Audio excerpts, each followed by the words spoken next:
¿Qué tal? ¿Cómo se encuentran la noche? ¿Me confirman que me estén viendo y escuchando a mí, a Julián? ¿Son tan amables? Creo que están escuchando al profe Rodrigo. Porque si están escuchando al profe Rodrigo, entonces creo que viajamos a la dimensión desconocida aquí en este instante. Hola, hola. Miguel Ángel Duque dice que lo haga famoso. Por favor, me confirma si evidentemente lo acaba de hacer famoso. Em, pro- Adriana Amada me dice que saludos, Julián, desde Bucarayork. Saludos a toda la gente de Bucarayork. Hola, profe, ¿cómo le va? Andreus, ¿qué tal? ¿Cómo vas? Felipe Casas, que lo salude. Hola, Felipe, ¿cómo vas? Que cantemos los tres, no, está como complicado. No es nuestra profesión. Desde Talaigua, Shelly, saludos. Hola, Doris, Miguel Ángel, Jorge Luis. ¿De Miguel Ángel Duque no será un infiltrado aquí? No, mentiras. Hola, Miguel Ángel. Em, Paula Ardila me dice que la salude, ¿cómo están? ¿Qué tal? ¿Cómo se encuentran el día de hoy? Yo espero que estemos muy bien, que no importa que hoy sea jueves a la última hora, ya estamos próximos a entrar a vacaciones, entonces estamos con el ánimo subido, incluso como pueden ver estamos con fiebre mundialista y demás, entonces ya estamos en modo mundial, o sea, yo vengo a trabajar aquí es porque pagan muy bien, pues si no, no vendría, estaría viendo la repetición de los partidos y esas cosas. Bien. Como ven ustedes ahí en la diapositiva, vamos a continuar. Lo puse así como Guerra Fría parte 2, aunque eso como tal no estaba programado. Ustedes saben, los que estuvieron aquí presentes en la clase hace 8 días, Sofía Bejarano, saludos. Los que estuvieron en clase aquí hace 8 días, pues se dieron cuenta pues que no alcanzamos a terminar en la temática de Guerra Fría. Igual no faltaba mucho. Yo lo que hago es una presentación más como general del proceso histórico, más asociado a la parte conceptual y no entrar tanto en el detalle porque pues esos detalles son infinitos de agotar.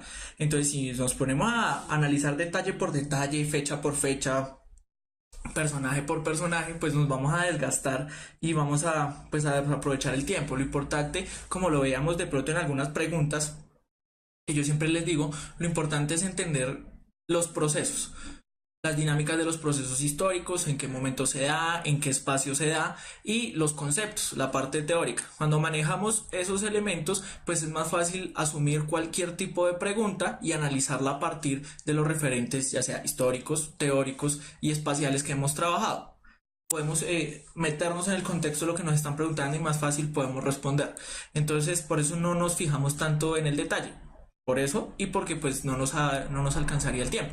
Entonces, la invitación, como lo he hecho desde el primer momento, es que ustedes de pronto de forma autónoma indaguen, donde los lleve su curiosidad en estos temas para aquello de los datos, porque también son importantes. A veces los datos nos ayudan a tener a hacer precisiones conceptuales y nos ayudan a evitar que nos confundan con cáscaras o con de pronto conceptos mal aplicados y demás. Entonces también es bueno que, pues así como tienen la voluntad y la decisión de estarse hasta tan tarde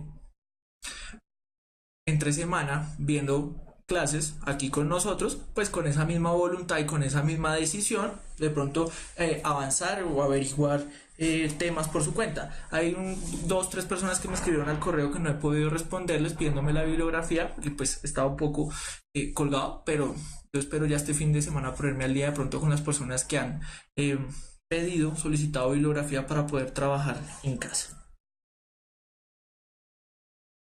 Que si mañana gana Portugal, España, póngale cuidado que gane España. Siento que es como correr, ¿no?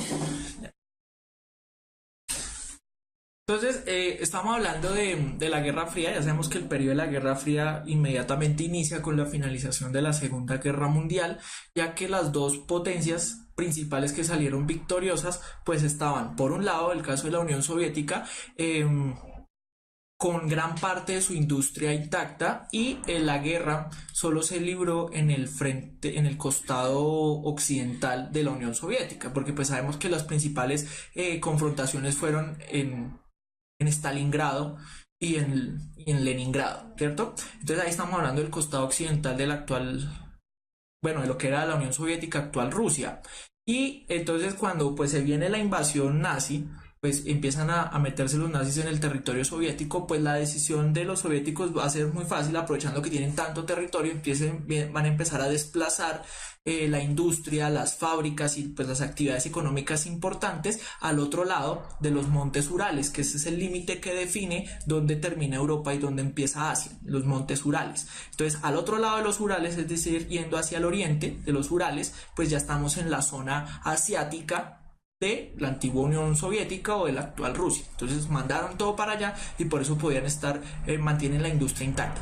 En el caso de Estados Unidos, pues como tal la guerra nunca se libró en su territorio, y al igual que en la Primera Guerra Mundial, pues sale victorioso y sale como el líder de los aliados. En este caso, los aliados de Occidente. ¿Por qué? Porque en el caso de Francia y en el caso de Inglaterra, pues estaban prácticamente destruidos y devastados por la guerra.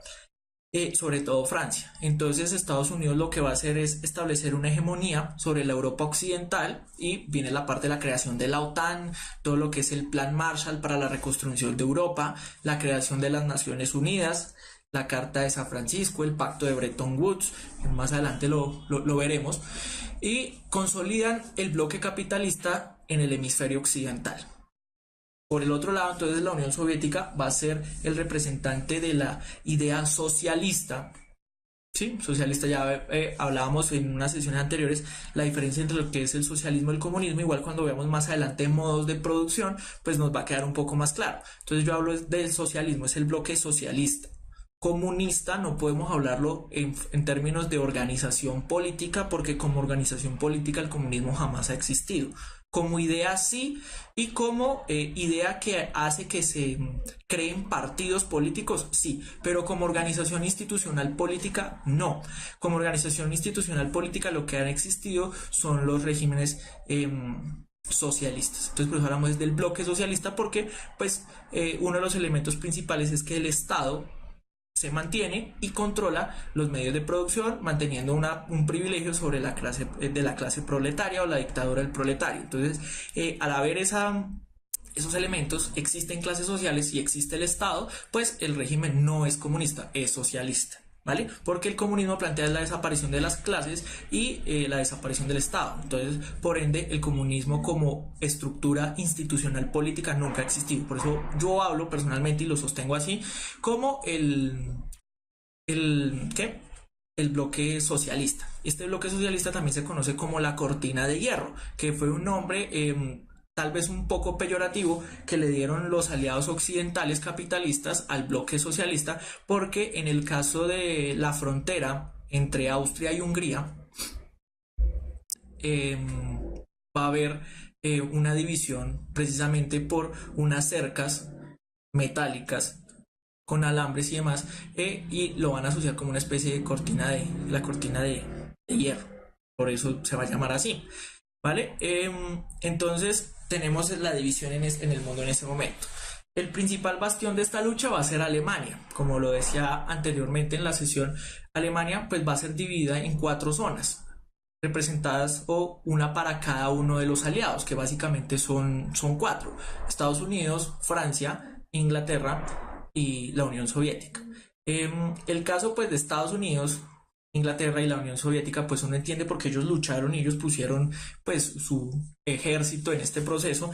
El caso de los franceses es más como por decencia, por todo lo que tuvieron que sufrir, porque como bien lo dicen en un capítulo de Los Simpson, hablando de los aliados europeos, pues que pelearon tan poco y se rindieron tan fácil, están haciendo referencia a los franceses, porque esos son los franceses pelearon muy poco y se rindieron muy fácil.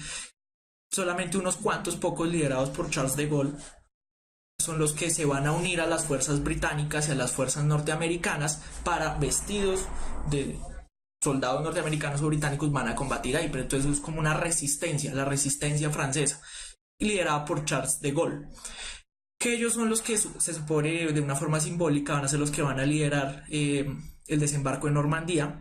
También lo vimos cuando vimos la clase de Segunda Guerra Mundial. Entonces los franceses van a estar en la jugada, y los que más se van a beneficiar del Plan Marshall, que es el que plantea la reconstrucción de Europa. Allá está preguntando Sofía Bejarano qué fue el Plan Marshall. El Plan Marshall es el plan que establece Estados Unidos para ayudar a la reconstrucción de Europa. Recordemos que de la Primera Guerra Mundial, ¿qué aprendieron? que no pueden postrar a los vencidos. Entonces, ¿qué vamos a hacer ahora? Los vamos a ayudar a reconstruir. Entonces, en el caso de Francia, el caso de Japón, la estrategia va a ser esa. Les vamos a proporcionar dinero para que vuelvan a reconstruir rápidamente su industria y puedan, pues, nuevamente ser potencias, por así decirlo. Entonces, el plan Marshall va a ser: yo te doy dinero, pero tú te alías en mi bloque. Entonces ahí es como empieza a generar la zona de influencia Estados Unidos. Por el otro lado, la Unión Soviética en su bloque, que hace un momento alguien lo describía, o sea, está todo lo que son las 15, 16 repúblicas soviéticas, pero incluye también Polonia, incluye Yugoslavia, incluye Hungría, Checoslovaquia, Bulgaria.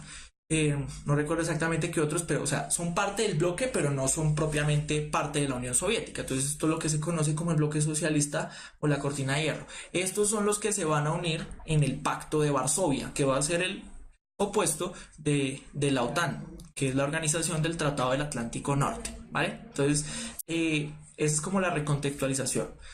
Ahí lo que vemos es la relación.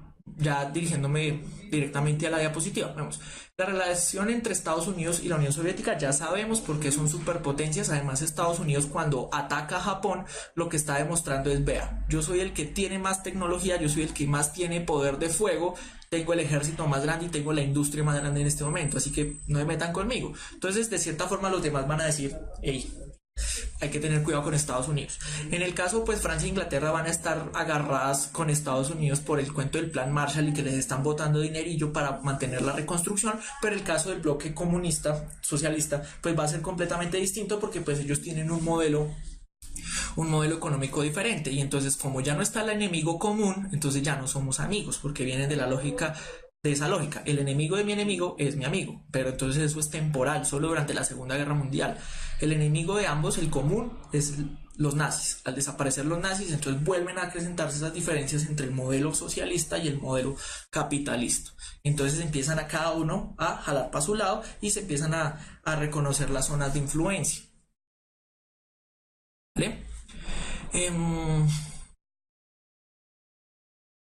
Entonces vemos como tal, las características son: no hay una guerra directa, o sea, por eso se llama Guerra Fría, porque no hay fuego, una relación de fuego, una relación bélica entre los dos. O sea, ellos no se declaran la guerra como tal. Estados Unidos y la Unión Soviética, solamente se llega a la violencia entre ellos a nivel de espías o aviones, sí, espías. Las películas de James Bond van surgiendo en este contexto. Lo que pasa es que James Bond es británico. Es una remembranza nostálgica del poder británico, James Bond, porque en ese momento hay siglos, el MI6 británico y los espías, y sí, Inglaterra en ese momento es la embajada de Estados Unidos en Europa. Chao. Sí, viene a ser como la embajada de Estados Unidos en Europa, principalmente Inglaterra. Eso es James Bond. Pero bueno, ellos, como habían dominado el mundo desde el siglo XIX y casi la mitad del siglo XX, pues ellos todavía recuerdan nostálgicamente, y la literatura y todo le apunta a eso. Películas como El discurso del rey lo que buscan es recordar ese pasado británico, donde dominaban todo. Hasta en la cultura popular, en el mismo Harry Potter, uno lo ve. Pues, ¿quiénes son los que salvan el mundo? Los británicos. Sí, porque pues Harry Potter es británico, para el que no se ha enterado. Entonces ellos manejan pues ese elemento ahí en la cultura de ellos. Se evita el conflicto directo por el miedo a la aniquilación mutua. ¿A partir de qué? Pues de que Estados Unidos ya demostró su poder de fuego en Hiroshima y Nagasaki, y la Unión Soviética entonces dijo: no nos podemos quedar atrás, porque al ser dos proyectos económicos, políticos, ideológicos contrarios, pues Estados Unidos la va a agarrar contra nosotros. Entonces tenemos que buscar la forma de defendernos. ¿Y cómo nos vamos a defender? Teniendo las mismas armas que ellos. Entonces empieza la carrera armamentista, apuntando principalmente a lo nuclear. Ahorita vemos más adelante el cuento de la crisis de los misiles, que es el momento más álgido de esta relación. Dice, por ejemplo, a John Daver: Colombia como tal no es de la OTAN, pero es un socio directo de la misma. Es decir, que si la OTAN entra en guerra, Colombia puede entrar también con el bando de la OTAN. De cierta forma sí, pero no tan así. Me explico. Lo decíamos en la clase anterior: se admite a Colombia como socio global, no es miembro de la OTAN, porque incluso el tratado de la OTAN solamente permite Estados Unidos, Canadá y países de Europa. está establecido en el tratado. ¿Qué se le va a hacer? Pues ellos son la élite, ¿no? Entonces lo que permiten son socios globales, como dijo un compañero más arriba en el chat, pues entre, participe de la discusión, traiga los tintos y si en algún momento necesitamos de ti, pues te llamamos, ¿sí? Pero si Colombia tiene una guerra con algún país que no esté dentro de la OTAN, yo dudo mucho que vengan aquí a defendernos. Eso es una lagartería política típica de la diplomacia colombiana. No nos van a ayudar, téngalo por seguro. Lo que necesitan es más bien que nosotros les ayudemos por ahí con uno que otro vecino. Para eso es que nos quieren. ¿Sí? Tristemente eso es así. Competencia entre las dos superpotencias, entonces hay que aumentar el prestigio. Yo les decía cómo era que aumentaban el prestigio. O sea, utilizan tanto la ciencia, la tecnología, como la cultura, el cine, el cuento de la carrera espacial, la ciencia ficción, los Juegos Olímpicos. Ya vimos cómo la disputa se llevaba a los Juegos Olímpicos porque entonces ahí se establecía ese parámetro incluso creado por los mismos nazis que ellos habían combatido de cuál raza es superior. Sí, la raza socialista o la raza capitalista, o sea, hasta ese punto se lleva, o sea, se introducen elementos del discurso nazi a la competencia olímpica. Y pues si vemos o sabemos un poco de la historia de los Estados Unidos, pues sabemos que ellos también tienen ínfulas de ser la raza superior, porque pues si no, entonces, a ver, consúltese la historia de los afroamericanos allá en Estados Unidos, cómo les ha ido de bien. Entonces, esta disputa racial también se llevaba allá, incluso si no estoy mal, una película de Rocky, no recuerdo si es Rocky 3 o Rocky 4, en la que Rocky se da a coñazos, se da con Iván Drago y está todo el contexto de la Guerra Fría detrás y pues Iván Drago es el superboxeador soviético contra el superboxeador norteamericano y pues ahí está toda la tensión y toda el drama, ¿no? Y pues lo gracioso es que el actor que hace de Iván Drago es Dolph Lundgren, que es alemán, pero eso nadie se da cuenta. ¿Listo? Entonces, en el cine es donde más se evidencia esto. Yo les decía, por ejemplo, y se maneja mucho lo simbólico. Entonces, como desde sus inicios, el color que identificaba, por ejemplo, a las teorías marxistas, socialistas, incluso anarquistas, o sea, todo lo que es la izquierda en ese momento, se va a asociar con el color rojo. Entonces, Hollywood lo que va a hacer es satanizar lo rojo. Entonces va a decir, ¿de dónde vienen los marcianos a invadir el mundo? Del planeta rojo. Los caballeros Sith que tienen dominada la galaxia en Star Wars, sus sables de luz son rojos. Sí, entonces siempre se va a meter ese cuento ahí de lo rojo, lo comunista, lo ateo y demás desde Hollywood. No quiere decir que en el otro lado no pasara. Lo que pasa es que eso no estamos tan enterados porque como eso allá era todo tan hermético, no se filtraba fácilmente la información. Entonces, pero allá también sucedía, allá también se inventaron unas leyendas absurdas de los capitalistas para desprestigiarlos dentro de la misma población. ¿Listo? ¿Dónde sí van a haber guerras calientes? Porque esto sí, la Guerra Fría es entre la Unión Soviética y los Estados Unidos, pero van a haber unas que se denominan guerras calientes, que son guerras periféricas o lo que yo denomino son escenarios de Guerra Fría. En estos escenarios, lo que van a hacer en el tercer mundo principalmente, van a ser, se pueden decir de baja intensidad, pero lo que pasa es que van a ser más conflictos locales, guerras civiles, al interior de los estados. Entonces, como decía la vez pasada, entonces si tenemos un estado con un gobierno o un estado que está a la derecha, que es capitalista, entonces vamos a tener a la Unión Soviética detrás financiando guerrillas comunistas. Si estamos en un estado que es comunista y, bueno, un estado comunista, en un estado que es socialista, vamos a tener a Estados Unidos patrocinando grupos armados ilegales, guerrillas, por decirlo así, capitalistas o guerrillas de derecha, que lo que pasa es que las guerrillas de derecha se conocen como, tienen otro nombre, como para diferenciar guerrilla de paraco, pero básicamente son lo mismo. Lo que pasa es que cada uno tiene una perspectiva ideológica. Son grupos armados ilegales que combaten al establecimiento. Si el establecimiento es de derecha, entonces tenemos una guerrilla. Si el establecimiento es de izquierda, entonces tenemos contras, como en el caso nicaragüense, que allá se van a llamar contras, que son criminales. Entonces tenemos los dos ejemplos. Tenemos el caso de Nicaragua, que tenemos cuando triunfa la revolución sandinista, que lo vamos a ver más adelante en esta misma sesión. La revolución sandinista, que es inspirada en la revolución cubana, los Estados Unidos van a empezar a armar gente al margen de la ley para tumbar al gobierno sandinista, y esos van a ser conocidos como las contras, o sea, es una guerrilla de derecha. En el caso, por ejemplo, afgano, en Afganistán, allá vamos a tener cómo es la zona de influencia de la Unión Soviética, y la Unión Soviética va a sostener un régimen comunista. Pero entonces, ¿qué va a hacer Estados Unidos? Entonces Estados Unidos va a empezar a armar, sí, a Osama Bin Laden, para que combata a los soviéticos, que ya termina ganando. Entonces ahí vemos cómo Estados Unidos se metió en esos procesos para de forma ilegal derrocar a los estados. Por el otro caso, entonces vemos por ejemplo pues la Unión Soviética respaldando al movimiento guerrillero cubano, a la Unión Soviética respaldando a las guerrillas en América Latina. Las dos grandes confrontaciones que estuvieron feas, pues la de Vietnam y la de Corea, van a ser unas confrontaciones bastante fuertes. Entonces, porque todo el mundo se nos volvió un escenario de guerra fría. En todo el mundo están peleando los capitalistas contra los comunistas, y entonces ahí vamos a tener ese ciclo. Entonces, dependiendo de quién sea la autoridad, vamos a tener la guerrilla o el grupo guerrillero de derecha. En el caso, por ejemplo, colombiano, lo que vamos a ver es un estado que por 200 años ha sido de derecha. Al ser un estado tradicionalmente conservador de derecha, pues entonces aquí el escenario del grupo armado va a ser de izquierda, y en un principio pues el caso de las FARC van a ser pues de cierta forma patrocinados por la Unión Soviética, y cuando surge la Revolución Cubana vamos a tener grupos como el ELN que van a ser patrocinados directamente desde Cuba. Entonces todo el mundo es un escenario, y se van a dar guerras civiles, guerras fuertes, conflictos armados que incluso hasta el día de hoy, por ejemplo, en un país como este no han terminado. ¿Vale? ¿Qué más están diciendo ustedes por allá?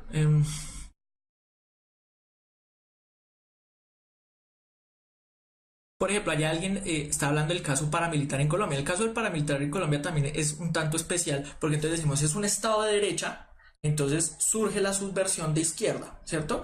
Pero al avanzar la subversión de izquierda, lo que hace es poner en evidencia que el Estado no controla el territorio. Al no controlar el territorio, entonces, ¿qué hacen? Surgen, se acuerdan de lo que hacían los gringos, por ejemplo, en Nicaragua, lo que hacían en Afganistán, y entonces los civiles empiezan a armarse, en teoría, para defenderse de la subversión. Pero pues no estamos hablando de cualquier ciudadano o cualquier sanquichorreado de a pie. Pues lo que hacía principalmente la guerrilla pues era extorsionar ricos ganaderos y terratenientes. Entonces, en ese sentido, el Estado colombiano, al ser tan deficiente en el cuento del control del territorio, que cuando veamos teoría del Estado lo va a quedar más claro, pues los civiles tienen que armarse. Y entonces esto genera un desorden en cuanto a quién posee las armas, y ahí es donde se pone a prueba la teoría weberiana de la estructura del Estado y la institucionalidad del mismo Estado. O sea, se supone que el Estado es el Estado porque tiene el monopolio de la coacción física y de las armas, pero el Estado colombiano ni controla el territorio ni controla el monopolio de la fuerza a través de las armas. ¿Por qué? Porque tenemos una guerrilla combatiendo al Estado, y tenemos una clase social que para defender al Estado le toca pagar e invertir en sus propias armas, porque el Estado colombiano, el ejército, es deficiente. Sí, estamos hablando del contexto de la creación del paramilitarismo, aunque eso lo vamos a ver más adelante, porque a partir de la otra semana empezamos a ver historia de Colombia. Pues esperemos que después del lunes valga la pena estudiar historia de Colombia, porque no, ¿para qué? Entonces vemos el cuento de las guerras periféricas, guerrillas anticomunistas, guerrillas comunistas. Tenemos zonas de control. Europa Occidental y Japón, con todo América, es zona de influencia norteamericana. En cambio, el caso de la Unión Soviética, la Europa Oriental, China, Corea, Vietnam y los movimientos que se van dando en África y en Asia, pues algunos van a tender a aliarse con la Unión Soviética. El caso de China, alguien lo preguntaba hace un momento, le pasa que China vaya a la par, China está dentro de los aliados. ¿Sí? China hace parte del bloque aliado junto a Francia, Inglaterra, Estados Unidos y la Unión Soviética, y el quinto es China, ¿cierto? Incluso esos son los 5 miembros permanentes del Consejo de Seguridad con derecho a veto en Naciones Unidas. Eso también lo vemos más adelante para entenderlo. O sea, los 5 ganadores de la Segunda Guerra Mundial son las superpotencias en el Consejo de Seguridad de la ONU. Entonces China va a estar ahí, China va a estar en el bloque. Lo que pasa es que después, en la revolución del 49 en China, pues va a surgir Mao Zedong y toda su movilización, y él va a generar una vertiente del comunismo distinta a la de la Unión Soviética, una línea distinta. Entonces eso se va a conocer como el maoísmo. ¿Sí? En cambio, en la Unión Soviética tenemos la línea ideológica del marxismo-leninismo, y en China vamos a tener el maoísmo. Incluso las guerrillas comunistas van a tener las líneas ideológicas. Por ejemplo, en el caso colombiano van a tener, por ejemplo, una guerrilla como las FARC, que van a ser una línea ideológica marxista-leninista. Vamos a tener el ELN, que es el Ejército de Liberación Nacional, con una línea guevarista del proceso cubano, porque eso se llama es guevarismo, no castrochavismo, y el guevarismo pues por Ernesto Che Guevara, y la línea maoísta, que es pues la línea que sigue el comunismo chino, que en el caso colombiano va a ser el EPL, el EPL del siglo pasado, ¿no? Entonces ahí vamos a, y eso va a suceder en muchas partes del mundo. Donde más se va a vivir intensamente es en América Latina y en África, porque recordemos que África se la había repartido en la conferencia de Berlín terminando el siglo XIX,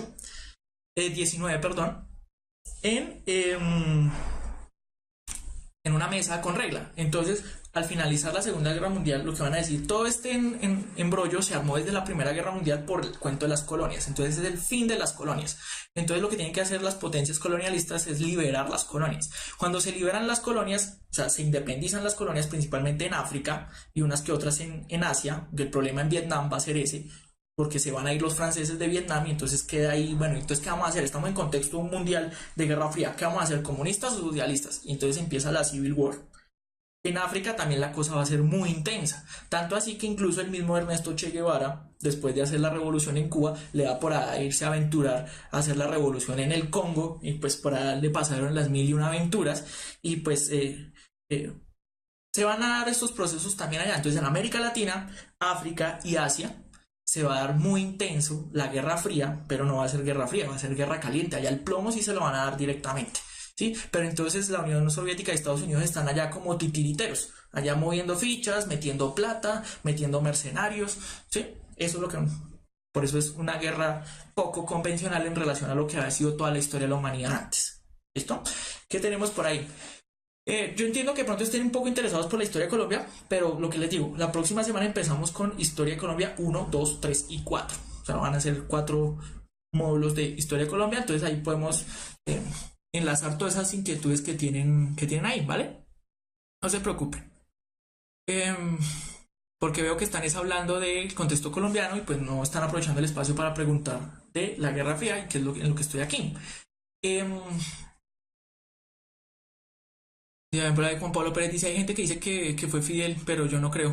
Ah, el cuento del Bogotazo, no, Fidel no fue, no, eso ya se desclasificó el documento en la CIA, fue una manguala entre la oligarquía colombiana, patrocinados por la CIA, eso está desclasificado. Lo que pasa es que estos medios aquí no los patrocinan, pero hay un informe de la hija de Jorge Luis Gaitán, de Gloria Gaitán, que ella nos cuenta cómo hace unos cuantos años desclasificaron el archivo en la CIA, porque esos archivos los desclasifican después de 50 años, y ahí está. O sea, y aquí los medios no lo difunden porque pues ya saben, aquí les conviene, es que usted vaya derecho por la derecha.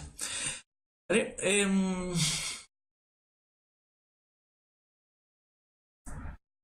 Ya vamos para la guerra de los misiles, Paula, que no es como tal una guerra, es una crisis, ¿sí? Una crisis. Bueno, aquí ya estamos hablando del fin de la Guerra Fría, no es porque no vamos a hablar más, sino porque la temática que viene posterior, después del receso, va a ser los movimientos populares en América Latina, y entonces ahí vamos a ver todo ese proceso. La Guerra Fría se va a mantener prácticamente hasta el año de 1991, aunque muchos dicen que con la caída del muro de Berlín, en el 89, el 9 de noviembre del 89, pues eso ya es, después de eso ya no se puede decir que sea Guerra Fría, porque el comunismo empieza a caer sistemáticamente. Alguien me está preguntando que de dónde sacaron plata para patrocinar tantas guerras. ¿Quiénes? Estamos hablando de la Unión Soviética, pues ellos tienen toda su industria intacta y la tienen allá produciendo, y tienen su bloque de influencia en el cual mantienen sus relaciones económicas, que es toda Europa Oriental, la Cortina de Hierro, los países comunistas en África y en Asia, y Cuba. El caso de Estados Unidos, pues la pregunta sobra, porque pues ¿de dónde tienen plata? Pues de toda su industria, de Europa Occidental, etcétera. ¿Vale? Entonces, creo que estás preguntando de eso. Yurani es la que hace la pregunta. Bien, entonces vemos aquí interpretaciones de las causas del fin de la Unión Soviética. Entonces, por ejemplo, los marxistas van a decir por la presión del bloque occidental que obligó a aumentar los gastos, carrera militar, carrera nuclear, carrera espacial, es decir, llevaron esa carrera, esa lucha a tanta proporción em, que pues de cierta forma la Unión Soviética no pudo aguantar, o sea, no aguantó el pulso económico en ese sentido. Los keynesianos van a decir que planificaron mal, ¿sí? La economía está mal planificada, excesiva inversión en industria pesada y poco bienes de consumo. También es una opción válida, varias teorías. Los estructuralistas dicen que hay una incapacidad de pasar del desarrollo extensivo usando más recursos al intensivo usando mejor tecnología. Eso se puede ver o se puede asociar también con la interpretación de los marxistas. Lo que pasa es que los soviéticos, esto hay que decirlo, ellos se quedaron produciendo de forma industrial al estilo siglo XIX. En cambio, por ejemplo, lo que disparó la producción después de la carrera espacial, pues va a ser todos los procesos que se dieron en Silicon Valley. En Silicon Valley pues aparecen personajes como el tal Jobs, como el tal Gates, que empiezan a hablar de la informática y el software y todo este cuento. ¿Sí? Empiezan a impulsar eso, se van por ese cuento y entonces ya cuando empieza a surgir la informática, la era digital que viene desde Silicon Valley, pues la Unión Soviética pues, hasta allá no los pudo seguir y ahí fue cuando les cogieron ventaja y los dejaron regados. Los neoliberales van a decir que son causas intrínsecas al sistema. Los neoliberales van a decir simplemente el comunismo es malo, el comunismo es perverso, el comunismo es el diablo, el comunismo es... Sí, cualquier cosa fea que se le puedan inventar a los otros, ellos van a decir eso. Entonces van a decir, no hay competitividad, porque los neoliberales lo que van a defender es la libertad de mercado, la libertad de competencia, o sea, es el capitalismo a rajatabla. La planificación no sigue criterios económicos, sino políticos, entonces ahí van a criticar la intervención del Estado en la economía. Y el desfase tecnológico, nuevamente está el desfase tecnológico. Entonces, si tenemos que recoger de las cuatro interpretaciones que están ahí, la tecnología es fundamental. Y como decía anteriormente, el punto de quiebre va a ser Silicon Valley. Ustedes lo pueden consultar, eso aparece ahí en Wikipedia. Silicon Valley, los procesos tecnológicos donde empezaron a desarrollar el software, donde nace Microsoft, donde nace Apple, donde empieza a subir todo. Nos pasamos ya de la tecnología de tipo industrial, como se quedó la Unión Soviética, a la parte digital.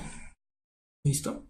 Entonces, de esa forma, los Estados Unidos sí se dedican a producir bienes de consumo, o sea, pendejaditas que la gente va comprando porque les gusta. En cambio, la Unión Soviética está en la industria pesada, entonces ellos están fabricando máquinas para la misma industria, ¿sí? Armas, o sea, cosas que la gente no está comprando cotidianamente.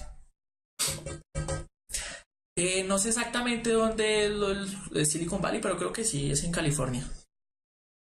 Esto para John David que pregunta, ¿qué es el keynesianismo? El keynesianismo lo veíamos en la sesión anterior porque es la teoría económica de Keynes, que se liga al New Deal que planteó el presidente Roosevelt después de la crisis del 29, que es la forma en la que van a salvar el modelo capitalista. Es decir, esto va a servir para la creación del Estado Social de Derecho. Entonces, el Estado debe intervenir en la economía, debe garantizar que los ciudadanos tengan unos recursos mínimos para que así no tengan que preocuparse por ellos, como salud, educación, trabajo, recreación, entre otros. El Estado les garantiza esto, salud, educación, cultura, recreación, etcétera, y entonces van a tener más capacidad dentro de su salario para consumir bienes de consumo. Entonces es la forma en la que salvaron el capitalismo en la crisis del 29. ¿Por qué? Porque yo hablaba en ese momento de la ley de Say, que es una ley económica que dice que toda oferta genera su propia demanda. Entonces empezaron a fabricar hasta que llegaron al punto en que la gente ya no les compraba porque la oferta había excedido la demanda y se da la crisis del 29. Entonces, ¿qué van a decir estos economistas pues liderados por Keynes, Roosevelt y demás? Que hay que incentivar la demanda. Al incentivar la demanda, pues la gente tiene más recursos para comprar lo que se produce. Entonces, si la gente tiene más para comprar, la industria puede fabricar más y así mantener el ciclo del circuito económico. Que ese keynesianismo de ese entonces, de antes de la mitad del siglo XX, es lo que actualmente llaman izquierda. Eso es lo que llaman izquierda. Porque la izquierda socialista comunista como tal, esa vaina se cayó con el muro de Berlín. ¿Sí? Básicamente esa es mi interpretación. Que si Marx plantea la plusvalía, pregunta Faber, sí. Sí, pero lo veremos más adelante cuando empecemos a ver teoría económica. Es que aquí estamos viendo todavía, vimos la geografía, vimos la historia y apenas estamos llegando a noveno. ¿Sí? Estamos llegando a noveno, entonces tenemos que llegar a décimo y once, a las temáticas de décimo y once. Entonces, pero no se me adelanten, todo esto es introductorio. ¿Vale? Bueno, me estoy dejando coger la noche otra vez. Aquí vemos una interpretación de lo que va a ser la Guerra Fría. El fin de la Guerra Fría. porque pues Estados Unidos terminó ganando la Guerra Fría por W, pues la Unión Soviética se cayó solita, ya vimos cómo fue el proceso. Lo de los neoliberales, está preguntando Daniela, no te preocupes, cuando veamos teoría económica lo vemos, no hay ningún problema. ¿Qué son los liberales? Los mismos neoliberales, perdón, los neoliberales son los mismos liberales, pero repotenciados. Repotenciados es sin la Unión Soviética, o sea, es el capitalismo absoluto. ¿Sí? Porque antes, gracias al keynesianismo, el capitalismo se controlaba para evitar que las personas de pronto inconformes pensaran en el socialismo como una alternativa, ¿cierto? Entonces les damos ahí bienes, servicios públicos básicos y la gente se mantiene bien, viviendo bien. Tenemos a la clase media viviendo bien, ¿sí? Entonces ellos no van a pensar en socialismo porque tenemos un capitalismo que piensa en nosotros. Pero cuando cae la Unión Soviética, pues los regímenes capitalistas van a decir, ya para qué vamos a garantizar bienes y servicios básicos si ya no tienen para dónde correr. La Unión Soviética desapareció. Entonces, al desaparecer la superpotencia socialista, pues la gente no va a tener otra opción. Entonces ahí es donde viene el liberalismo económico repotenciado llamado neoliberalismo. Entonces vamos a desaparecer los servicios públicos, vamos a evitar que el Estado garantice pues esos bienes públicos a la población, todo queda regido por las reglas del mercado, la competencia, el Estado no puede crear leyes que restrinjan esas leyes de competencia, no puede destruir la propiedad privada, ¿sí? Por lo general, el principal postulado del neoliberalismo, que más adelante cuando veamos el consenso de Washington queda más claro, es acabar los servicios públicos. Todo tipo de servicio bien público hay que acabarlo porque la economía y la mano invisible del mercado controla todo y se encarga de repartir equitativamente la riqueza. ¿Sí? Por eso digo que lo que es la nueva izquierda o la izquierda del siglo XXI básicamente lo que está pidiendo es el keynesianismo. El keynesianismo de vuelta, o sea, es la forma en la que controlaron el capitalismo a mediados del siglo XX, porque el socialismo de izquierda extrema, comunista, socialista, esa vaina ya no se sostiene. O sea, profesores míos, compañeros míos me van a caer encima, pero esa es mi perspectiva, eso no se sostiene bajo ninguna circunstancia. ¿Listo? Porque de cierta forma ya no existe, como proyecto institucional político esa vaina no existe. Por ejemplo, son las contradicciones, Faber. Son las contradicciones que uno ve. O sea, si uno expropia está bien, pero si el otro expropia está mal. Entonces es una pelea más de tipo político de soy yo el que ejerzo el poder y no que esté más en el campo teórico ideológico. ¿Sí? Es porque los que quieren mandar son estos y no los otros. Vemos ahí, entonces se acaba la Guerra Fría, entonces tenemos el problema. Yo espero que hayan tenido suficiente tiempo para ver la imagen. Ya no tenemos el enemigo. Desde la Segunda Guerra Mundial, uno de los teóricos del nazismo, que es Carl Schmitt, había dicho, la forma de hacer política es bajo la lógica de amigo-enemigo. Yo mantengo la cohesión de mis dominados, es decir, de mi pueblo, de mi estado, de la gente que habita en mi estado, a partir de que crean que hay un enemigo. ¿Sí? Cuando ellos están convencidos de que tienen un enemigo, ellos no me cuestionan, ellos hacen todo lo que yo les digo, ¿sí? Y es más fácil controlarlos. O sea, Hitler. ¿Qué hizo Hitler? Creó un enemigo común, los judíos, y a partir de eso todo el mundo le siguió, todo el mundo le obedecía y nadie veía lo loco que estaba. Entonces crean el enemigo común. Cuando vimos en un mundo tan polarizado Estados Unidos y la Unión Soviética, entonces lo que vamos a ver es desapareció la Unión Soviética y ¿qué va a decir Estados Unidos? Caracoles, me quedé sin enemigo. ¿Cómo hago que todo el mundo me obedezca? Complicado. ¿Sí? Se demoró casi 10 años en encontrar el nuevo enemigo, porque mantienen la lógica. Ellos hacen política bajo la lógica schmittiana de los nazis. Amigo-enemigo. ¿Cómo hago política? ¿Cómo mantengo una relación de dominación a partir del enemigo? Eso, política para dummies. ¿Cómo mantengo la dominación a partir del enemigo? Entonces, ustedes pueden identificar los discursos políticos. En los discursos políticos, todos los discursos políticos, siempre está el enemigo. Siempre. En cualquiera. Usted analícelo con detalle y usted va a encontrar, el enemigo es este. Y entonces ese líder o ese partido o esa ideología lo que trata es de agrupar masa alrededor o en contra de un enemigo. ¿Sí?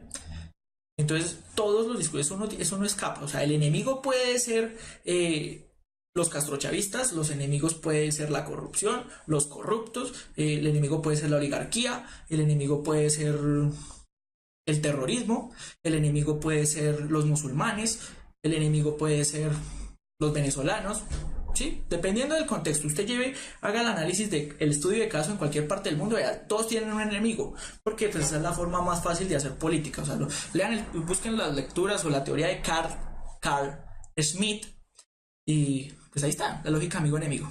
Y la de la psicología de las masas de Freud, él también lo va a explicar. Entonces es sencillo. Entonces ahí vemos, en la diapositiva se quedaron sin enemigo. ¿Qué tenemos que hacer? Crear uno. Tenemos que crearlo. Y entonces ahí vemos como en la imagen nada más se esfuerzan poco, eliminan el mazo de la hoz, eliminan el martillo completo y lo dejan tal cual y mágicamente nos aparece el símbolo musulmán. Esta imagen no lo va a decir todo, porque es que ellos manejan la lógica así. Que si el enemigo puede ser algo abstracto, no, el enemigo es físico, es una persona, ¿sí? Porque recuerden que esto es para convencer masas. Y si yo le voy a decir, no, es que el enemigo es la idea de amor, entonces la gente, ¿qué? ¿Cómo así? ¿Qué es esa vaina? No, es que el enemigo es sí, un sentimiento, algún valor, una cosa extraña, eso no pega, porque la masa es ignorante, Freud lo va a decir, la masa es ignorante. Entonces, lo que van a hacer es una persona, o un grupo de personas, o un partido de personas, o un grupo de personas, ¿sí? Entonces, por eso decía, es que o son los judíos, o son los venezolanos, o son los catrochavistas, o la oligarquía, todos tienen el discurso, todos.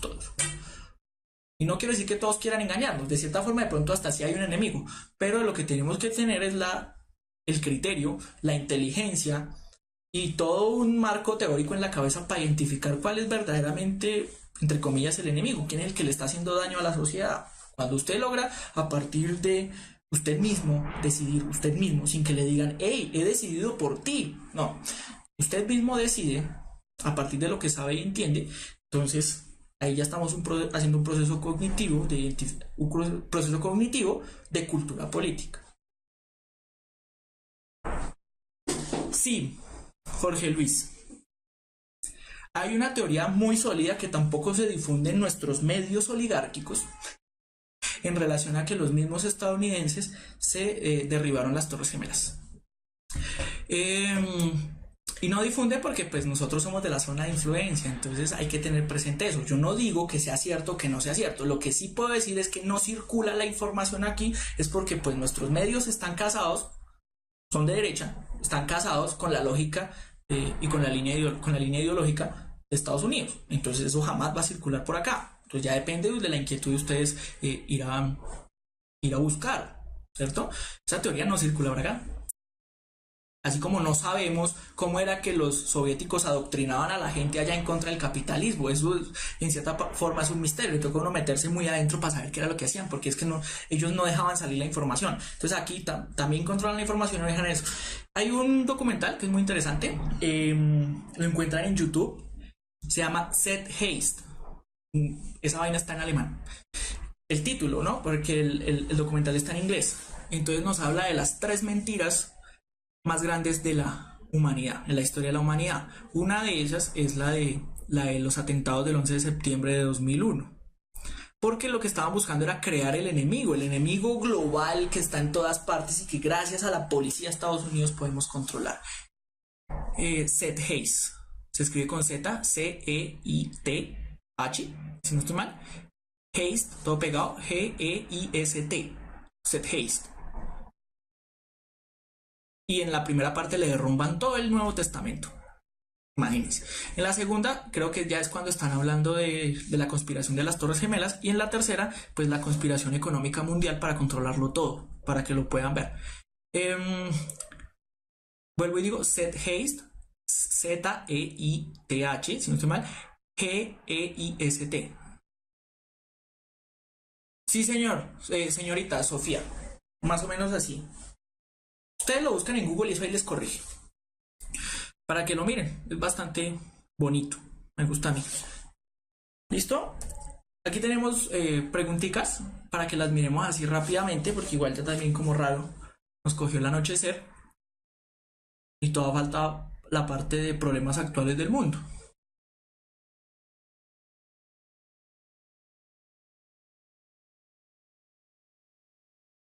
Jorge Luis Araujo tiene una pregunta interesante Lo que pasa es que de cierta forma lo que dicen es que tenían que mostrarse como vulnerables, porque después de la finalización de la Segunda Guerra Mundial o la tenía, pues ellos son las superpotencias, ellos son invencibles, o sea, esos son los sobrevivientes de todo el proceso de civilización occidental desde el mismo descubrimiento de América. O sea, ¿quién terminó ganando todo ese proceso desde el siglo XV? Estados Unidos. ¿Sí? Entonces ellos son, o sea, nadie les va a creer que los ataquen. ¿Qué le va a doler a la superpotencia? Que lo ataquen en el corazón. De resto, porque ellos ya se habían atacado en la periferia. Por ejemplo, ellos se habían hundido en Lusitania en la Primera Guerra Mundial y entraron. Ellos sabían que Japón iba a atacar Pearl Harbor y permitieron el ataque, pero eso es en Hawái. ¿Sí? Entonces, ellos ya eran la superpotencia. O sea, tenía que ser un golpe estruendoso porque si el único poder del mundo está temblando, es porque la cosa es grave. Y entonces ahí logran, y además no tienen ya solo que convencer a su población, sino al mundo entero. Entonces esa es la explicación que van a dar, tienen que convencer al mundo entero, entonces tiene que ser un golpe lo suficientemente fuerte para que todo el mundo vea y dice, uy, man. O sea, todo el proceso histórico para establecer que Estados Unidos controla el mundo y le pasa eso a Estados Unidos, entonces el mundo está que se va para el carajo. Entonces por eso hablan del apocalipsis y el mundo salió a hablar de las profecías de Nostradamus y demás. Allá la gente me está diciendo que la B, y sí, efectivamente es la B. ¿Cuál es la tarea? Sin embargo, esta alianza bélica, que siempre fue un matrimonio de conveniencia, se vino abajo poco después del 45. Ustedes me dicen que es B, sus objetivos políticos eran contrapuestos y sus ideologías divergentes. Sí. Porque recuerden que los unía la lógica de amigo-enemigo. Y el enemigo de mi enemigo es mi amigo.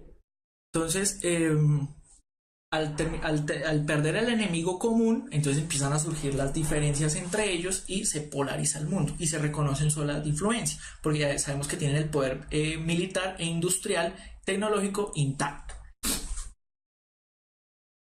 Ya, Nayarit, no te preocupes, vamos a ver qué estaba sucediendo en Colombia, no te preocupes, eso lo veremos más adelantico. Las demás las podemos descartar porque terminaron con enfrentamientos en el final de la Segunda Guerra Mundial. Nunca hubo un enfrentamiento directo entre Estados Unidos y la Unión Soviética. Se promovieron una confrontación militar directa a principios del siglo XX. Falso, porque a principios del siglo XX no existía la Unión Soviética. Recuerden que la Unión Soviética se crea a partir de la década de los 20, en el siglo XX, después de la Revolución Rusa del 17.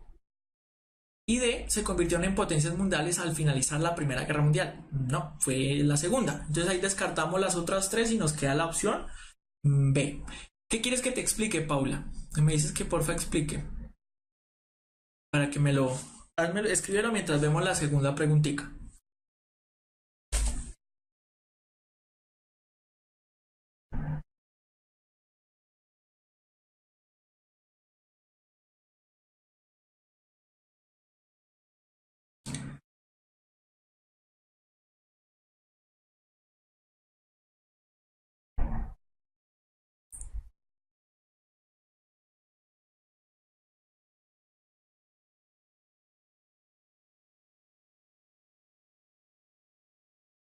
O sea, la pregunta de Paula Ardila es ¿qué pasaba en Colombia? Es que quedó ahí, explique please y no me salió más.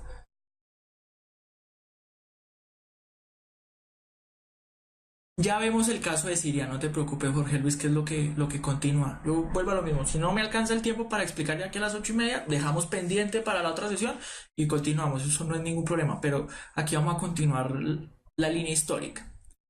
Allá ya me están diciendo que ve Manu, Andreus, David, Faber.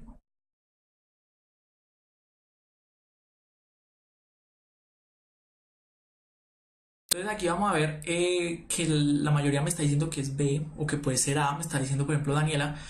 Anderson también dice que es la A. Vamos a ver, la opción correcta en este caso sería la opción B. ¿Listo? Vamos a mirar la tarea. La tarea nos dice, esta actuación se puede entender porque los Estados Unidos, ¿qué? ¿En dónde? Estamos viendo entonces el actuar de la CIA en contexto de Guerra Fría y nos pone el caso de Nicaragua, que son los contrarrevolucionarios nicaragüenses.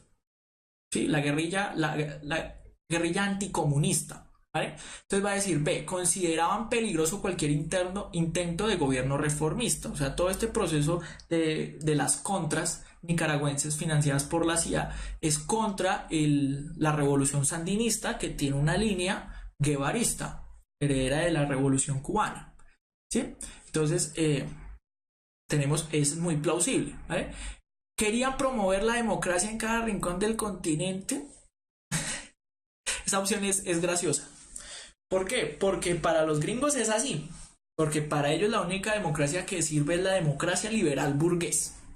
Entonces, bajo un contexto, o bajo el contexto norteamericano, o el marco teórico norteamericano, la respuesta sería A.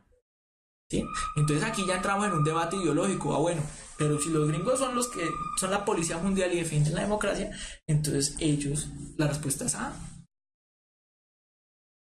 Podríamos decir eso, se podría decir, o sea, pero desde mi perspectiva teórica, desde donde me paro yo, pues eso es un exabrupto. Porque igual, ¿qué era la revolución sandinista? Que lo vemos más adelante, ellos se levantan contra una dictadura familiar que llevaba décadas en Nicaragua. Entonces lo que traía la revolución era la democracia.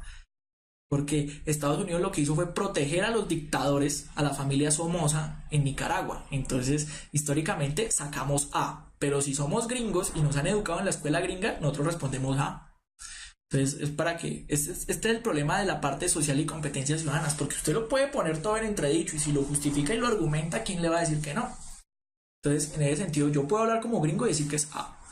C. Desconocían los abusos del poder de los gobiernos a los cuales apoyaban. No, ellos sabían perfectamente. Las dictaduras del Cono Sur y en Centroamérica, Estados Unidos sabía perfectamente y no le importaba. Que lo vemos más adelante. D. Consideraban que solo la mano fuerte podía gobernar en estos países. Ese no era el interés propiamente de ellos. ¿Sí? No importa cómo gobiernen, lo importante es que sea afín a los intereses norteamericanos. ¿Listo? Y creo que no nos va a alcanzar el tiempo, pero igual, me interesa. Se hace. Aquí era donde empezaba la otra parte, que ya era el tema correspondiente del cronograma para hoy, que de cierta forma continúa con la línea, y la segunda parte era el movimientos sociales, populares y revolucionarios en América Latina. Entonces, pues no se preocupen, la hacemos hasta donde lleguemos y continuamos la próxima clase. No hay ningún problema. ¿Qué inquietudes hay por allá?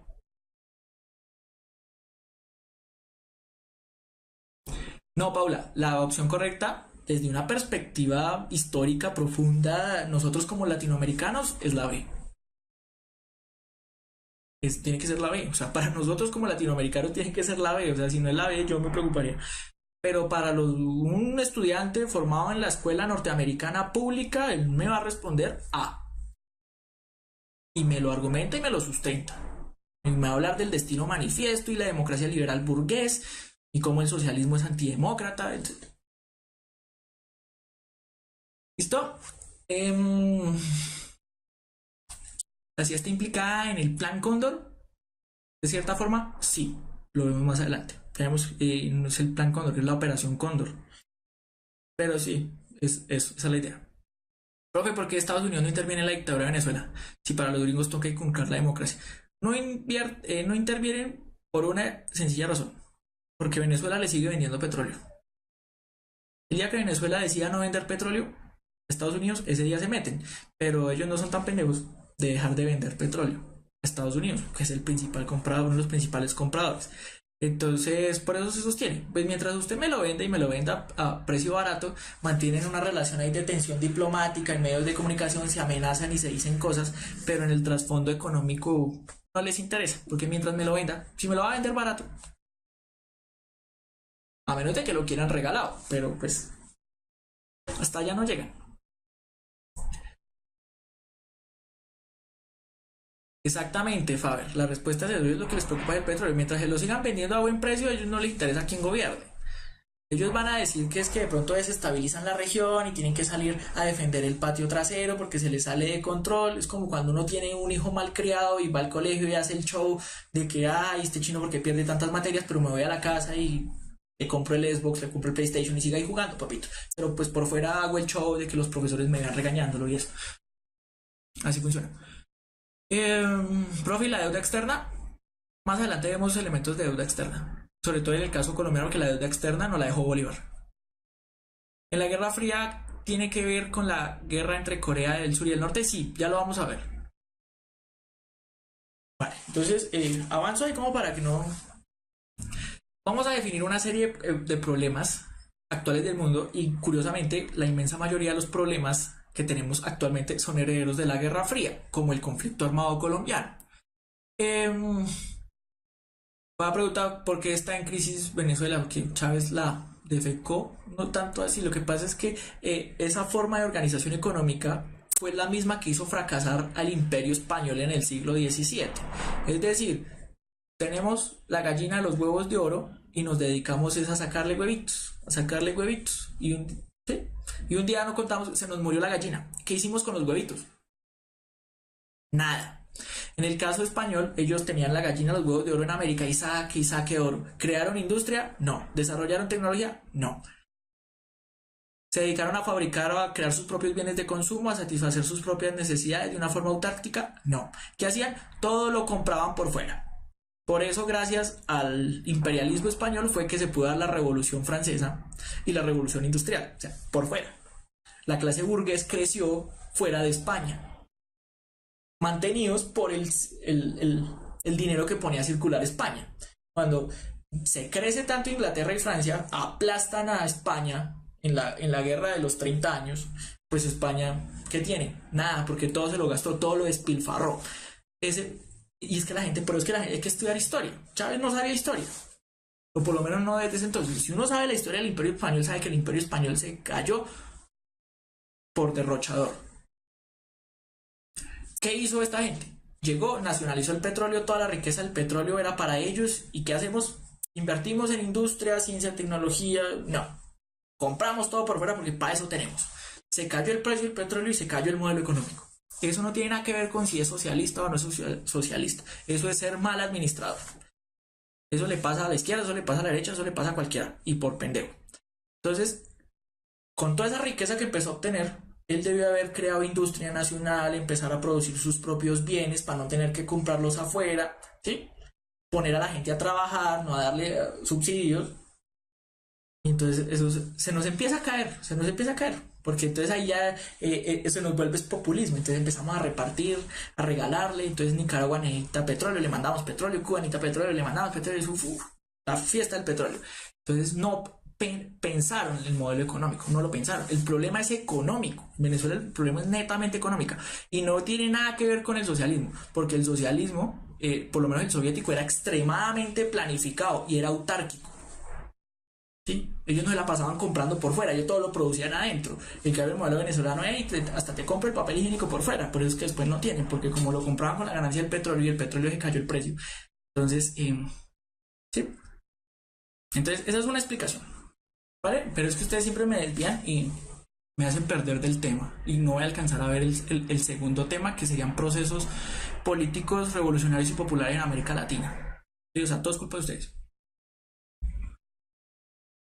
Exacto, Faber. El caso de las venas abiertas de América Latina, ese libro de Eduardo Galeano es muy bueno para que identifiquemos todo este proceso de cómo ha sido el desarrollo de América Latina. ¿Listo? El primer problema, el problema más viejo. Cuando yo hablaba, por ejemplo, contextualizando la Segunda Guerra Mundial, hablaba de las diásporas judías. Los judíos se repartieron en 3 procesos de dispersión. No los voy a recordar, van a mirar el video de esa clase. Cuando acaba la Segunda Guerra Mundial, entonces, ¿qué van a decir los aliados? Estos pobres judíos sufrieron demasiado. Y todo por estar regados. Entonces, le vamos a entregar un Estado. Un Estado judío. Lo que pasa es que los Estados no nacen de la nada. Los Estados Unidos, históricamente, los Estados, históricamente necesitan un referente histórico, cultural, religioso y territorial.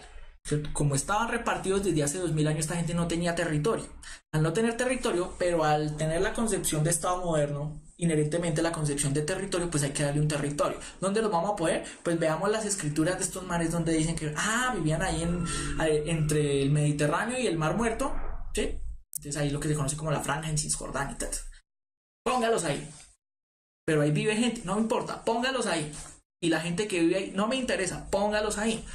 ¿Quiénes van a decidir esto? Los ingleses, los franceses y los norteamericanos, porque este territorio desde la caída del Imperio Turco Otomano quedó bajo el protectorado de Inglaterra. Entonces Inglaterra es el que va a decir, yo tengo un protectorado ahí donde dicen las escrituras de ellos que vivían, ese protectorado es mío, entonces yo se lo cedo. Pero hay gente viviendo, no le importa, póngalos ahí, llámelos, dígale a todos los que están en el mundo que se vengan, que ahí les va a reconocer su lote. Entonces todos se fueron para allá. Y la gente que vivía ahí, no interesa, póngalos ahí. Entonces ahí es donde se empieza el conflicto árabe-israelí, porque desde que se fueron los judíos en la última diáspora, es decir, cuando el emperador, ¿cómo se llama? Vespasiano, ¿sí? No creo. El emperador romano ordenó destruir el templo de Salomón y evacuar a toda esa gente de ahí, pues empezaron a meterse las poblaciones árabes que en ese territorio se conocen como palestinas y pues por 2000 años vivían ahí, llevan 2000 años viviendo ahí. A esta gente de Naciones Unidas, principalmente Inglaterra y Estados Unidos, pues no les importó, la verdad no les importó. Además, como ya estaban viendo la importancia del petróleo en ese momento, entonces necesitan un enclave.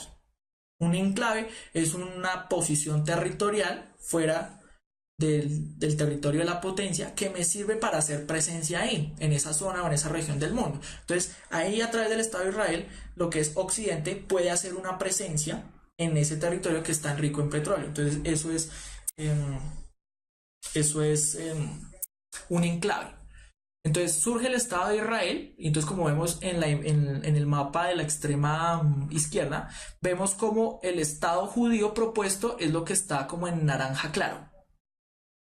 Lo que pasa es que esta gente se empieza a avanzar, empieza a arrinconar a los palestinos, los empieza a arrinconar, y podemos ver cómo se va dando ese proceso de arrinconarlos, de reducir los asentamientos palestinos, ¿sí? Hasta que llegamos, por ejemplo, ahí a esa imagen que aparece ahí del 67, en el cual pues ya está reducido a lo que es la franja de Gaza. Entonces los judíos pues van a terminar haciendo la misma que les hicieron los nazis a ellos, van a terminar segregando a los palestinos, y la vida de los palestinos es sumamente miserable en este territorio. Entonces los árabes, ellos y los musulmanes, que si vieron que cómo se perfilaba como el nuevo enemigo después de la caída de la Unión Soviética, los árabes son los que van a decir, ¿por qué vienen a fracturar la unidad árabe en esta zona del mundo, metiendo un Estado judío y sobre todo sacando a los palestinos de esa forma tan horrible? Entonces se empieza a generar esa tensión. Entonces el interés de Estados Unidos es tener un enclave en zonas petroleras. Por eso es importante. Israel va para donde diga Estados Unidos. Y ustedes vieron la relación anterior.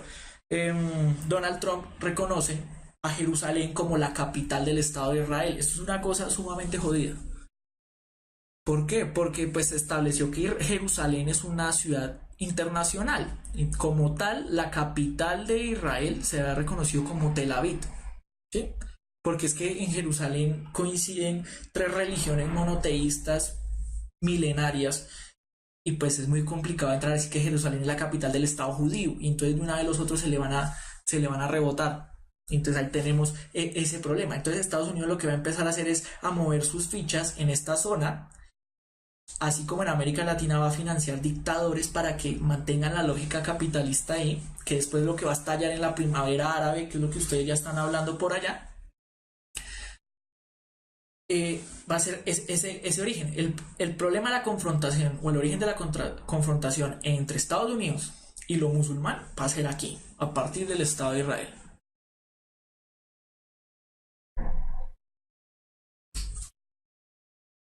Ese proceso durante toda la segunda mitad del siglo XX, nos va a hacer que se respalden, así como en el cono sur, una serie de dictadores en los países árabes que se van a recién independizar, porque pues, recuerden la descolonización posterior a la Segunda Guerra Mundial. Entonces se van a mantener unos dictadores también, una cosa loca, con la cual Estados Unidos no se va a meter, porque como me están dando petróleo, entonces no nos metemos con la gente. Hay unos que les da por rebotarse, como un tal Hussein, y pues pasó lo que pasó. Pero los otros se mantenían ahí más o menos, como en el caso de Marruecos, en el caso de Libia, en el caso en Siria. O sea, los dictadores mantienen ahí, nadie les dice nada, son hasta extravagantes y todo, pero ellos mantienen ahí. En el caso de Egipto, también la dictadura llevaba bastante tiempo, pero lo que digo, mientras me den petróleo, hagan con su país lo que se les antoje. y se mantienen en esa esfera, ¿cierto? No, los pueblos árabes que se le van a salir un poco de la lógica a Estados Unidos va a ser Irán, pero porque Irán está en una lógica chií, los otros van a estar más en una lógica suní, que es más la de negociar, la de como el que se está dando la mano hoy con Putin allá en el estadio, esos son suníes, los que están dispuestos a hacer negocios.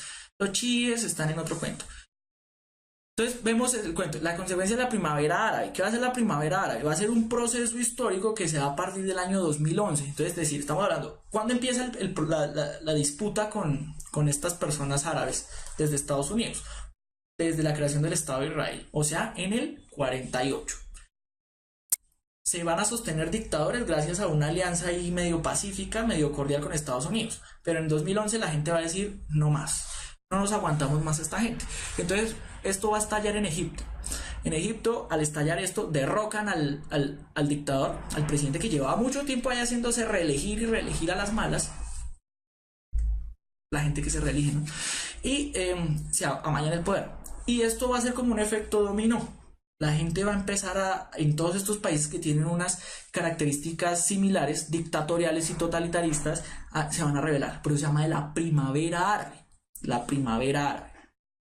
Porque lo ven como un renacer, como un florecimiento después de prácticamente toda la segunda mitad del siglo XX dominados. Entonces, en muchos de estos países se va a empezar a dar procesos revolucionarios, van a empezar a pedir más democracia, van a empezar elecciones libres, que no sea con partido único, etc. ¿Vale?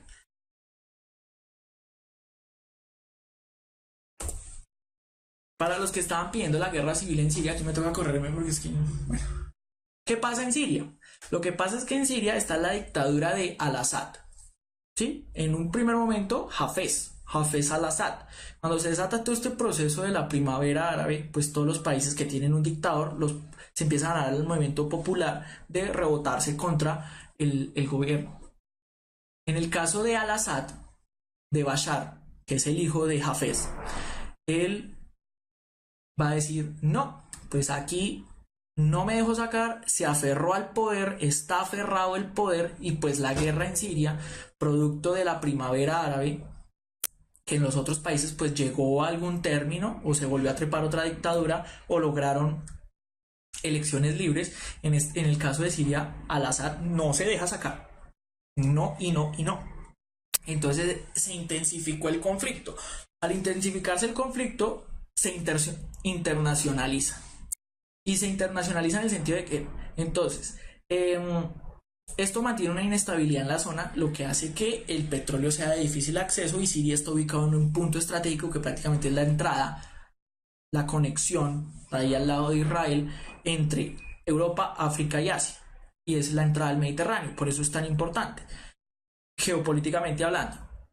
Entonces, al haber inestabilidad política, pues Estados Unidos no puede hacer sus negocios. Entonces Estados Unidos va a decir, hey, se te rebotó el pueblo, tienes que salir. Salte de ahí porque es que se está inestabilizando la zona. ¿Sí? Pero como Siria entonces principalmente le empieza a vender esa Rusia, entonces Rusia, ¿qué va a decir? No, quédate ahí. Entonces se internacionaliza el conflicto y se empiezan a meter los potencias que están alrededor con sus intereses propios. Entonces ya van 7 años de la primavera árabe en Siria, que deriva en la guerra civil en Siria. Aquí, por ejemplo, está en el centro Siria. Por un lado están los grupos rebeldes que quieren tumbar el gobierno de Al-Assad, que están respaldados por Qatar, por Arabia, por Al-Qaeda, por Hamas, ¿sí? Ahí vemos la relación. Estados Unidos, Inglaterra, Turquía. ¿Sí? Y también están apoyados por Israel. Porque pues es todo Occidente, todo lo que quiere Occidente, los intereses de Occidente. Por el otro lado, respaldado el gobierno de Al-Assad, pues tenemos Rusia, China, o sea, es que estamos como en una segunda guerra fría. Rusia, China, ¿cierto? Hay apoyo de Hezbollah, de Irán, que Irán sabemos que es el país musulmán que no le jala a la lógica suní porque es chií. Irak también va a tener relaciones en eso. Entonces vemos cómo Siria se nos configura casi como un escenario de guerra fría, porque pues está Rusia y Estados Unidos, como en los tiempos de Estados Unidos y la Unión Soviética. ¿Vale? Entonces Esto ha llevado a las cosas más inhumanas, a un conflicto que desconoce completamente el DIH, que es el Derecho Internacional Humanitario. Eh, Atacan, usan armas químicas, biológicas, no se sabe quién las manda, no se sabe si es el gobierno, no se sabe si es la coalición occidental, no se sabe si, no se sabe. Cualquier cosa que usted le digan respecto al conflicto en Siria, dúdelo, porque uno no sabe, porque esas mañas las tienen todos. Desconocer el DIH en conflictos internos, en guerra civil, esa maña la tienen todos. Entonces usted no sabe. Pero el conflicto, si me lo preguntan conceptualmente y resumiendo, el conflicto en Siria es ¿por qué? Porque la familia al-Assad está aferrada al poder y no lo quiere soltar. Estados Unidos y sus aliados quieren que lo suelte. Rusia y sus aliados no quieren que lo suelte. Y entonces la Civil War en Siria. ¿Listo? No, Daniela, los chiíes no podemos decir que sean tan extremistas. Podemos encontrar tanto extremistas suníes como extremistas suníes. Lo que sucede es que los chiíes son la minoría, ¿sí? Cuando muere el profeta, los suníes son la mayoría y son los que se encargan de extender todo el Islam, pues por donde se extendió. En cambio, los chiíes son más tradicionales, en el sentido de que los chiíes reconocen que el poder de la religión y militar debe estar en los descendientes de Mahoma. Los suníes dicen no es necesario porque la descendencia de Mahoma desapareció, entonces se crean la figura de los califas, que son como una especie de lugartenientes militares y religiosos de Mahoma. Los chiíes lo que van a defender, no, la descendencia del profeta. Lo que van a decir los otros, no, los lugartenientes del profeta porque no hay descendencia. Y pues curiosamente, la descendencia del profeta la capturaron y la asesinaron. Tenía una hija que se llamaba Fátima, estaba casada con Ali, entonces Fátima y Ali pues murieron en extrañas circunstancias que, sabiendo algo de historia, uno dudaría fuertemente de los suníes, pero los suníes se aliaron y organizaron la estructura política de los califatos y se hicieron la mayoría y son los más ricos y controlan los grandes pozos petroleros, y los chiíes, a ser la minoría, quedaron relegados a ser minoría, ¿sí? Cuando a los antiguos persas se les impuso la religión musulmana, ellos no quisieron ser parte de la mayoría, sino acogieron más bien la perspectiva chií. Pero no, extremistas hay en todo lado. ¿Listo? Bueno, quedan 10 minutos. Quedó pendiente un tema entero. ¿Qué opinan ustedes? Pero entonces aprovecho y les respondo preguntas, ¿no? ¿Qué preguntas hay? La diferencia entre un apoyo de alianza, pues, ¿cómo diría? Un apoyo es proporcionar recursos, proporcionar armas, proporcionar dinero, asistencia técnica, militar, asistencia. La alianza ya quiere decir que están ahí metidos peleando con ellos, ¿sí? Esa es una diferenciación que yo podría hacer. Paula me pregunta que de dónde son los chiíes. Los chiíes son la minoría musulmana que considera que el poder musulmán, tanto religioso como político, debe tener una relación de linaje con el profeta Mahoma. Esos son los chiíes, minoría. Los suníes, que van a decir, no podemos identificar la descendencia del linaje de Mahoma porque lo mataron. Entonces vamos a crear una solución político-administrativo-religiosa que nos permita mantener la religión y pues los dominios adquiridos por pues las guerras y todo el espacio que se avanzaron los musulmanes. Esos van a ser los suníes, mayoría, que crean la figura político-administrativa de los califatos, que son los reinos musulmanes. Los califatos más famosos van a ser el califato de Bagdad en Irak, el califato de Córdoba en España, entre otros. ¿Cómo surgen los grupos rebeldes? Los grupos rebeldes van a ser guerrillas que se organizan contra el Estado sirio. Pero como tenemos un espectro ideológico, entonces van a haber unos que son moderados, unos que van a pedir, no, lo que queremos es una democracia libre, burgués, con elecciones, que fluya el capital y demás. Y vamos a tener unos extremistas que van a ser de tipo musulmán, no, queremos vivir, de extremismo musulmán, que van a ser, vivamos como vivían en los tiempos del califato, etc. ¿Sí? Bajo la figura de Estado, por eso surge el dichoso Estado Islámico. Lo que ellos quieren es un Estado fundamentalista musulmán, parecido a eso que tenían por ahí en la Edad Media. Pero entonces tenemos muchos grupos rebeldes que se van encuadrando del centro hacia los extremos, como lo veíamos cuando explicaba la clase del espectro ideológico. Que si los califatos son iguales a los emiratos.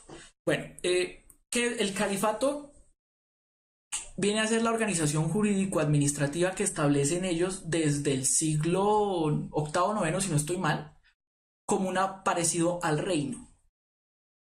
El emirato ya va a ser como esa forma moderna en la cual se transforma el califato, ¿sí? Un emirato, como asimilando una estructura estatal moderna, no tanto de tipo medieval, sino más bien moderna. Por eso el país se llama Emiratos Árabes Unidos. Es un emirato. Pero pues también está la figura del sultanato. Entonces allá tienen un sultán. Pero pues es más como una diferencia nominal. Porque por ejemplo en el caso de las monarquías europeas, pues el rey de Rusia era el zar. ¿Sí?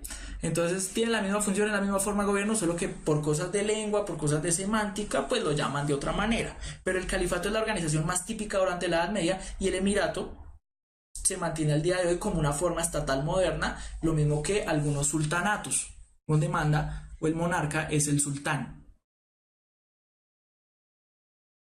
Que si tiene relación con las cruzadas, sí, recordemos que en el tiempo de las cruzadas, ¿quiénes están peleando? Los cristianos contra los musulmanes por el control de Tierra Santa. O sea, por Tierra Santa se vienen agarrando desde mucho antes del Imperio Romano.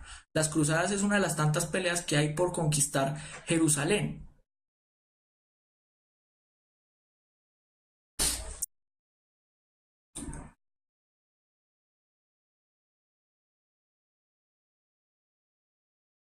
Las cruzadas fueron en el siglo XI.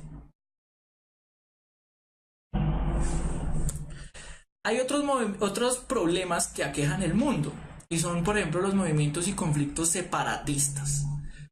El de Cataluña, que es el más conocido, porque pues todos los hinchas del Barça están al tanto de eso. ¿Qué sucede en Cataluña? Lo que pasa es que España es un reino que recogió reinos. Entonces, por ejemplo, cuando se da la consolidación de la monarquía española, los reinos de Cataluña, de Navarra, Castilla, Aragón, León, etcétera, se van a unir. Es como una federación, como una confederación de reinos, ¿cierto? Que incluso en el caso catalán, pues ellos van a conservar su propia lengua. Y una de las lenguas es uno de los elementos más importantes en cuanto a la administración, hasta a la idea de nación. Entonces, ellos van a sentir que no son parte de ahí, y sobre todo porque les fue muy mal, sobre todo en la dictadura de Franco. Franco prohibió la lengua catalana, entonces tenían que hablar castellano. Entonces los catalanes empiezan a crecer como contra esa bronca, y sobre todo porque industrialmente, económicamente, Cataluña y su principal ciudad, su capital Barcelona, es mucho más fuerte que la misma Madrid. Entonces ellos van a decir, o sea, ¿por qué nosotros tenemos que cargar con todo el reino español si nosotros perfectamente nos podemos sostener solos? Tenemos nuestra propia cultura, tenemos nuestra propia lengua, pues abrámonos de aquí. Y eso es lo que quieren hacer. Pero pues se les ha complicado porque pues cuando se reconoció el Estado español, en su territorio estaba Cataluña. Entonces va a ser un tanto complicado que los demás estados reconozcan un nuevo estado dentro de España porque ya reconocen a España. Cuando veamos derecho internacional, eso queda más claro, porque es tan complicado que Cataluña se independice. Está el caso de Kosovo, que es el resultado de la fragmentación de Yugoslavia tras la caída del comunismo. Kosovo, mientras Yugoslavia desapareció del mapa en una serie de sangrientos conflictos en los años 90, Kosovo formó su propio movimiento de independencia contra Serbia. Entonces también es una disputa nacionalista porque tienen de pronto religión, cultura, lengua un poco diversa, aunque sabemos que todos estos pueblos son eslavos. Entonces se van a querer separar, y esa va a ser una de las metidas de pata también de la OTAN allá en los Balcanes, porque ellos van a entrar a respaldar a Kosovo, y pues hay unos que reconocen el estado de Kosovo, otros que no, pues porque desde cuando decían la fragmentación de Yugoslavia, pues eso había quedado metido en Serbia.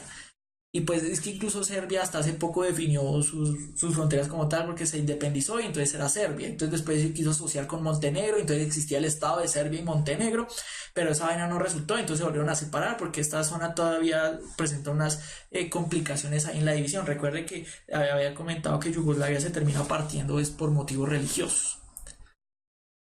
Sudán del Sur es una nación que nació apenas en 2011, que se separa del Sudán que normalmente se conoce.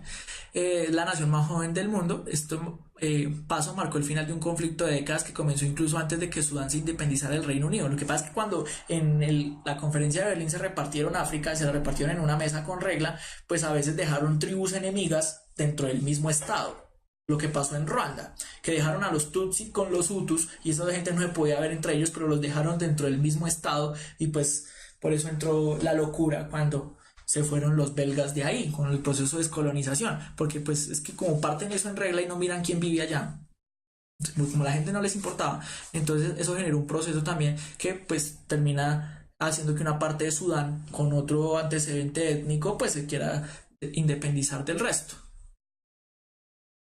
Dice, ¿por qué no entiendes que tienen otro idioma? Creo que estaba hablando de los catalanes. Lo que pasa es que las lenguas romance son muchas, son muchas. El catalán es una lengua romance, el castellano es una lengua romance, al igual que el italiano, el francés, ¿sí?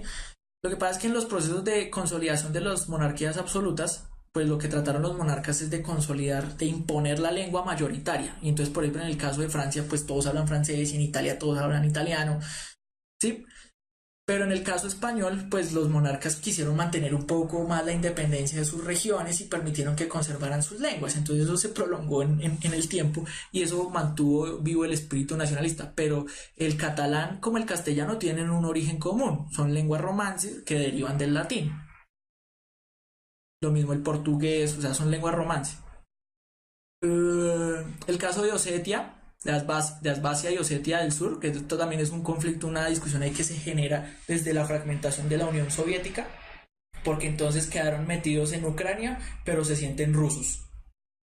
Y pues como durante casi todo el siglo XX hicieron parte de la Unión Soviética, entonces no hay ningún lío, pues hacen parte de la misma nación.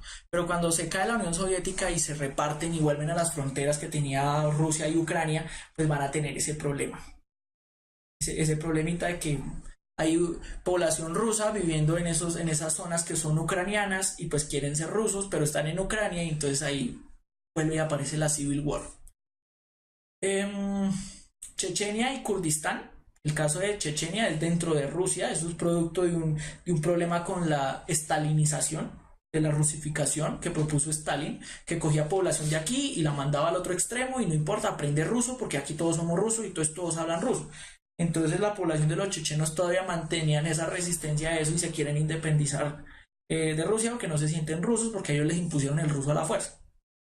El caso del Kurdistán es una población de origen árabe que no se identifica ni tanto ni con los suníes ni con los chiíes, sino que quieren su propia nación, el Kurdistán. Y así tenemos muchos problemas actuales que se dan por la idea de crear su propia nación y su propio estado. Para preguntarme el caso de Crimea. Crimea está metido en Ucrania y eso también tiene un conflicto sumamente fuerte porque pues mientras hizo parte de la Unión Soviética, Rusia se beneficiaba de todo lo que sucedía tanto en recursos naturales como la posición estratégica de Crimea. Cuando se cae la Unión Soviética, pues Crimea queda siendo parte de Ucrania y Rusia pierde esa posición geopolítica. Entonces también hay tensiones en Crimea por eso, porque Rusia la quiere pero Ucrania no la suelta.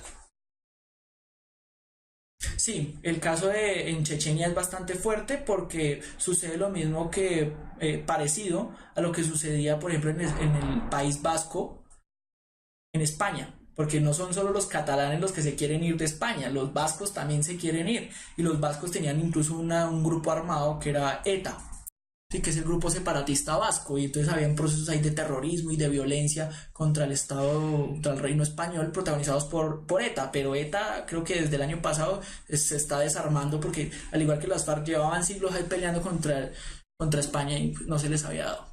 En el caso de Escocia se quieren independizar del Reino Unido, pero pues allá pasa lo mismo que acá, se quieren independizar, pero lo llevan a referendo y van y votan que no, entonces pues, uno no entiende a esta gente, ¿sí? Entonces pues eso le cayó mucho en gracia a la reina y la reina dijo, bueno, entonces pues no se vayan. Y pues ahora no les van a hacer caso porque les permitieron hacer el referendo y fueron y votaron que no. Seguramente fue que les dijeron que se iban a convertir como en Venezuela, entonces votaron que no. Listo. Y pues el problema en Corea el problema es bastante complicado, pero viene desde los tiempos de la Segunda Guerra Mundial porque Corea es invadida por Japón Cuando sacan a Japón de ahí, entonces tanto China, la Unión Soviética quieren hacer presencia en la península de Corea como los aliados capitalistas. Y entonces cada uno va a empezar a patrocinar al grupo que es adepto a su línea ideológica. Entonces el bloque capitalista va a patrocinar a partidos capitalistas y el bloque comunista va a patrocinar a partidos comunistas. Entonces se desata una guerra civil en Corea, capitalistas contra comunistas. Esa guerra como tal no ha terminado, porque firmaron un armisticio y aceptan allá el paralelo 38 como la división. Los comunistas se van para el norte, los capitalistas se van para el sur, y ahí mantienen la tensión hasta el día de hoy. Yo sé que es una explicación muy suelta, pero básicamente es eso, conceptualmente es eso. Si usted entiende eso mínimo, se entiende. ¿Listo? Pues esa era la presentación de problemas actuales del mundo. Queda pendiente la de la segunda parte, que era la de los movimientos populares y revolucionarios de América. Quedaría para la próxima sesión. Recibiría preguntas a socialesyciudadanas@puntajenacional.co. Como estamos en modo vacaciones, es más fácil que se les pueda responder. Me pregunta que por qué todavía hay reyes. Recordemos que desde el cuento del despotismo ilustrado hubo reyes que aceptaron la ilustración y cedieron gran parte de los poderes públicos. Al ceder los poderes públicos, ponían la condición de que los dejaran estar ahí. Entonces, por ejemplo, el caso del rey de España se mantiene gracias a eso, la reina de Inglaterra se mantiene gracias a eso, entre otras monarquías, porque entonces permiten de una forma ilustrada que haya una separación de poderes, que el pueblo pueda ir a elecciones, que hayan partidos y demás, siempre y cuando se les reconozca como jefes de Estado. Cuando veamos formas de gobierno, también queda más claro. El peronismo va a quedar en la sesión, está pensado también para la sesión de movimientos populares en América Latina, entonces para la próxima clase.